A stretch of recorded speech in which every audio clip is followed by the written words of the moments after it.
Good afternoon and welcome to the Midday News. Here's what we have in the bulletin. Changes coming for charities dealing with children following damning OCA report. NIDS regulations tabled in Parliament. And later in sports, Sunshine Girls take on England Roses in first test this afternoon. Thank you for joining us. I'm Shane Masters and here are the details. All charities which are engaging with Children's Home in Jamaica will come under greater scrutiny from the government amidst the damning report by the Office of the Children's Advocate. This after chilling details were revealed that the Child Protection and Family Protection Services Agency knowingly exposed children to a United States man banned from interacting with minors. Information Minister Robert Morgan outlined that there are over 49 children's homes in Jamaica, and the majority of them are privately owned. But the government will now have to deeply assess each charity looking to operate children's homes in the island to prevent a repeat of what happened in the OCA report. Contribute to the homes. There are many persons from overseas, persons in the diaspora, local persons, corporate companies who consistently try to help the homes to survive. So it's not a case where we can say we will accept no outside help. What needs to happen and what we have been trying to do, Minister Favor with them now when I was there, is to, after the Robansky matter came to the fore in 2021, is to make the vetting for charities who engage with homes more robust. In the meantime, the Jamaica Association of Social Workers, JASW, says serious analysis of the CPFSA mechanisms needs to be carried out. It says this will lead to the relevant persons being held accountable for the breach of trust, and the appearance of scapegoating will be shunned. Following the tabling of the report by the Office of a Children's Advocate on Tuesday in Parliament, there have been mounting calls for the head of the CPFSA, Rosalie Gage-Gray, to be sacked. While staying clear of calling for her firing, the Association of Social Workers noted that the breaches identified in the report are egregious and require swift action. For one, it says the CPFSA's internal policies must be strengthened. It also noted that social workers and others must be held to professional standards. This, it notes, includes ensuring or enacting legislative and other regulatory frameworks. On that note, the association says the government has not yet taken interest in the regulation of social workers. The leadership of the association says it is also awaiting a response to a proposal submitted to the Council for Professions Supplementary to Medicine in August 2021 for the council to become the regulatory body responsible for the enforcement of standards of professional practice for social workers in Jamaica. It further noted that amendments are needed to the Child Care and Protection Act to allow for the Children's Registry to be used as a source for background checks to complement the use of a sex offenders registry. The Association of Social Workers is also calling for mandatory background checks or other due diligence processes for both locals and foreign nationals who intend to have direct interactions with vulnerable groups, including children. Now to other stories. With several concerns about the security of data in the upcoming National Identification and Registration System NIDS, the government has developed regulations to ensure the integrity of the system. That and 3 other regulations were tabled in the House of Representatives on Tuesday. So the regulations does go into great detail to treat with issues such as security standards, processes, practices that the National Identification and Registration Authority will be expected to abide by. If the authority fails to do so, the National Identification and Registration Inspectorate and indeed the Parliament is empowered to bring the authority back into line. Minister without portfolio in the Office of the Prime Minister, Florence Green, reiterated that a person's national identification number will be the same as their tax registration number, TRN. Number. And those who are not yet taxpayers, when they get their national identification number, they will not need a separate number to be their TRN when they so elect to get a TRN number. The parliamentary opposition has commended the government for their consultative approach. Persons can review and submit feedback to customer care at nids.gov.jm or visit the NIDS website before Parliament begins debate. The government is hoping to have the regulations in place by the first quarter of the new fiscal year, which begins in April. The new changes to the Morant Bay Market, which required all vendors to sell inside the market, was not a smooth transition. As we hear in this report from Cody and Barrett, some vendors thought the requirement was unfair and inconvenient.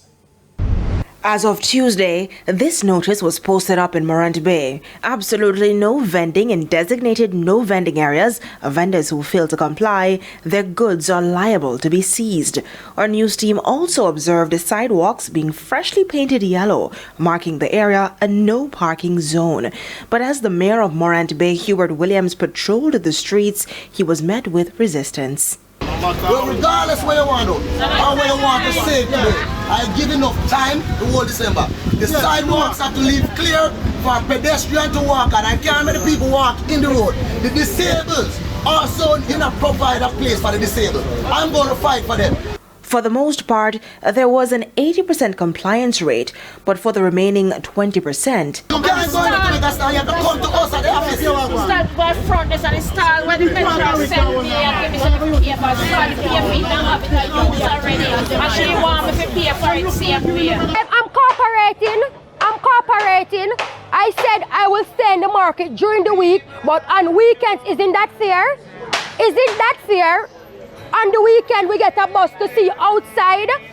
Remember, now we're spending money to buy goods, you know. What about who is not getting back the money that we spent to buy the goods?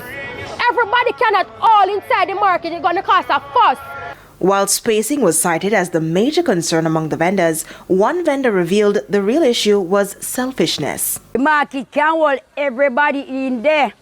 They don't want to come in at the market. They want to stay up on the front part of the market. It can hold everybody. It can hold all 500 people, all 1 million. But everybody want the front. So they might give the man bad name like saying, nah, do nothing good. They might do a wonderful job when never have been done yet. In addressing those spacing concerns, we observed crates of liquor being removed from a shop that was taking up a bulk of the market space and breaching other rules. On numerous occasions, we talked to him, we tried to have dialogue with him. He came to the office, I went to the site, but he refused to do the right thing. So as a leader, you know, he leave me with no other choice than to take corrective actions. And the mayor sent this message to the vendors. Under my leadership, we can do it in a very smooth and soft way. And that's the preferred way. But for the few that want to be rebellious, we're going to ensure that we step up our enforcement so that residents can feel free to traverse our sidewalk. Cody and Barrett, TVJ News. And it's time for a break here on the Midday News, but please stay with us. More stories when we return. Welcome back to the Midday News. The parish of St. Mary recorded its first murder on Monday night. The deceased has been identified as Marlon Allison, otherwise called Marlo, of Enfield District in the parish. According to reports, his body was seen along the Fort Stewart Main Road by a motorist and the police summoned. On their arrival, Mr. Allison was seen face down in a pool of blood. He was rushed to the Morant Bay Hospital where he was pronounced dead. The police are investigating. The family of 90-year-old Malachi Bailey from Salt Spring in Montego Bay, St. James, is appealing to the public for assistance in locating him. His sister, Miss Clark, told our news center that her brother, who suffers from Alzheimer's, went missing on December 31 of last year. When we go to the house, we did not see him, so we go through the house and we realize that he's not there. So going back to the other rest of the family who look after him most of all, which is Novlet and Teeny, we call her Teeny. That is her daughter and her sister, last sister by our father's side.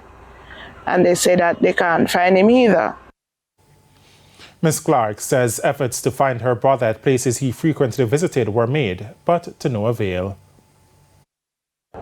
Knowing that he's not a person really walk up and down. And they say that in the morning he walked up to the other sister's home. And when he comes here, he was talking, but I don't know what really wrong otherwise. Where he live to or what. The family is appealing to anyone with information about Mr. Bailey's whereabouts to contact the Iron Shore or Montego Hill police station. For a peek in the economy, here's Cody and Barrett with the Business Minute. Jamaica's net international reserves, NIR, increased in the month of December 2022. At the end of the month, the NIR was registered at $3.98 billion. That's $128.1 million more than November's reserves of $3.85 billion. The reserves at the end of December could cover up to 25 weeks of goods and services imports. And globally, the global economy is perilously close to falling into recession. According to the latest forecast from the World Bank, it expects the world economy to grow by just 1.7% this year, a sharp decrease from the 3% it predicted in June. The report blames a number of factors stemming from Russia's invasion of Ukraine and the impact of the pandemic. The 1.7% growth figure would be the lowest since 1991, with the exceptions of the recessions of 2009 and 2020, which were caused by the global financial crisis and the COVID-19 pandemic, respectively. That's it for the Business Minute. I'm Cody Ann Barrett. And here's a preview of what's coming up in this evening's health report. In this evening's health report, we look at thyroid disease. I want to be cautious about the underactive because it's missed. Quite often, one does not diagnose it until it is far gone because it is what you would call almost silent. Slowly the person with the problem just deteriorates, can't function well, and you can't find out what really is happening unless you begin to do the blood studies or a careful examination begins to pick up the slowing or the swellings that you may get from this condition. That's the health report in Primetime News at 7. And now for today's healthy living tip. Stick to a diet that is low in sugar and processed foods. Find ways to reduce your stress. Exercise 3 to 5 times a week and maintain a healthy body weight. Now for the top regional and international stories. In the region, the United States Coast Guard says it has rescued 19 Haitians who were left abandoned by smugglers on an uninhibited natural reserve in Puerto Rico. Officials say the rescue was part of ongoing multi-agency efforts in support of Operation Caribbean Guard and the Caribbean Border Interagency Group, CBIG. The U.S. Coast Guard said the survivors, 10 men and 9 women, were transferred to the U.S. Border Patrol agents in Puerto Rico. On the international scene in the United States, flights are slowly beginning to resume departures after the Federal Aviation Administration scrambled to fix a system outage that impacted thousands of flights. Up to early this morning, there were more than 4,000 delays and nearly 700 flight cancellations. The disruptions came after the FAA said there were problems with the flight control system, which alerted pilots of potential hazards during flights. The agency has not indicated what caused the outage. And those were the top regional and international stories. I'm Cody Barrett. And we head to a quick break. When we come back, Jordan Fort will have your midday sports report.